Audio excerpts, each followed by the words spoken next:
Kelangkaan adalah kondisi ketika sumber daya ekonomi yang terbatas untuk memenuhi kebutuhan, sedangkan kebutuhan manusia tidak terbatas. Menurut Gramedia.com, pengertian kelangkaan dapat diartikan sebagai terbatasnya sumber daya sehingga mengakibatkan kebutuhan manusia tidak terpenuhi.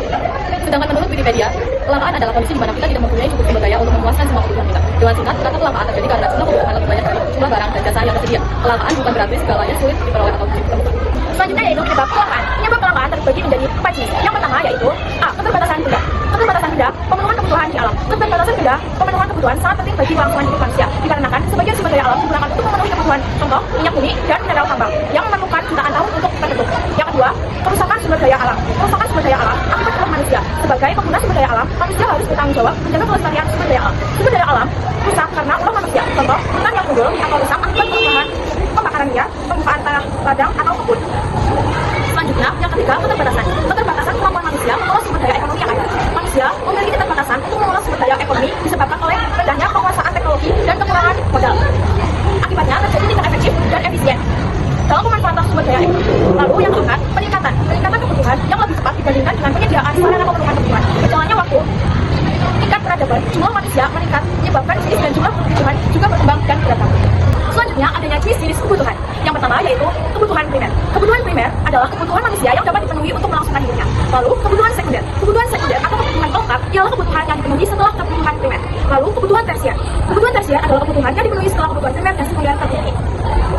Lalu adanya kebutuhan individu. Kebutuhan individu adalah kebutuhan yang berhubungan dengan berbagai individu yang berbeda. Selanjutnya adanya kebutuhan umum. Kebutuhan umum adalah kebutuhan yang berhubungan dengan masyarakat atau disebut juga kebutuhan sosial. Kebutuhan sekarang. Kebutuhan sekarang atau kebutuhan saat ini adalah kebutuhan yang tidak dapat ditunda pemenuhannya dan harus dilakukan saat ini.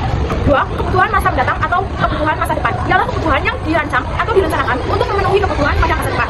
Kebutuhan jasmani atau kebutuhan fisik adalah kebutuhan yang berhubungan dengan tubuh manusia. Sedangkan kebutuhan rohani adalah kebutuhan yang berhubungan dengan kejiwaan seseorang. Selanjutnya, kegunaan suatu barang. Mengapa barang harus digunakan?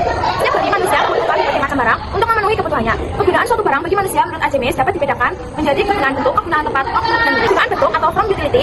Kegunaan bentuk adalah kegunaan yang muncul setelah suatu barang diubah bentuknya. Contoh, papan, kaki, cat, pelitur yang diolah menjadi meja, kursi, atau perabotan rumah tangga lain. Dengan diubah barang tersebut memiliki nilai yang tinggi. Kegunaan tempat atau place utility adalah kegunaan yang muncul setelah suatu barang dipindahkan letaknya ke tempat lain. Contoh, pasir pantai atau batu kapur digunakan akan memiliki nilai ekonomi setelah diangkat di pembangunan gedung di kota.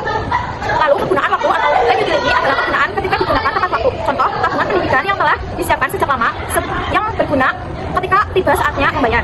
Selanjutnya, kegunaan milik.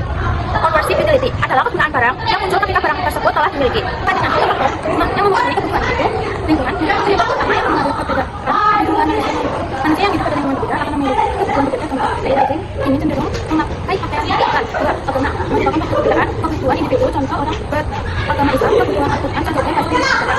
C, ada kegiatan berlaku di suatu daerah juga turut mempengaruhi kepercayaan dan pola kehidupan seseorang. Contoh, masyarakat Tapanuli yang mempunyai tradisi menggunakan ulos dalam masyarakat. D, kemajuan peradaban. Kemajuan peradaban yang berbeda tiap daerah juga menyebabkan perbedaan kebutuhan. Contoh, masa lalu pakaian sederhana sangat kemudian. Selanjutnya, jenis barang. Jenis barang terdiri dari 6, yaitu perbedaan cara menilainya. 1, barang ekonomi adalah barang yang didapat dengan cara memanfaatkan sesuatu untuk mendapatkannya. 2, barang ekonomi atau barang bebas adalah barang yang didapat tanpa pemasaran dan biaya. B, berdasarkan tingkat kepentingan. 1, barang inferior adalah barang yang pemakaian dikurangi jika pendapatan tambah dan seterusnya. 2, barang esensial adalah barang yang sangat diperlukan untuk memenuhi kebutuhan permintaannya signifikan dan dipakai pendapatan. 3, barang normal adalah barang yang permintaannya bertambah saat mendapatkan meningkat dan sebaliknya. 4, barang mewah adalah barang yang berharga mahal dan dapat menaikkan status sosial penggunanya. C, berdasarkan cara penggunaannya. 1, barang pribadi adalah barang yang dimiliki dan digunakan oleh individu perorangan. 2, barang publik adalah barang yang digunakan untuk kepentingan banyak orang atau masyarakat umum. E, berdasarkan lingkungan pemakaian. 1, barang institusi adalah barang yang dapat dibandingkan barang lain. 2, barang komplementer adalah barang yang kegunaannya semakin bertambah jika digunakan bersama-sama dengan barang lain. E, berdasarkan cara pengerjaan atau proses pengolahan. 1, barang ada atau bahan yang belum mengalami pengolahan. 2, barang setengah jadi adalah barang yang telah diproses tapi belum barang jadi adalah barang yang telah diproses hingga siap untuk digunakan.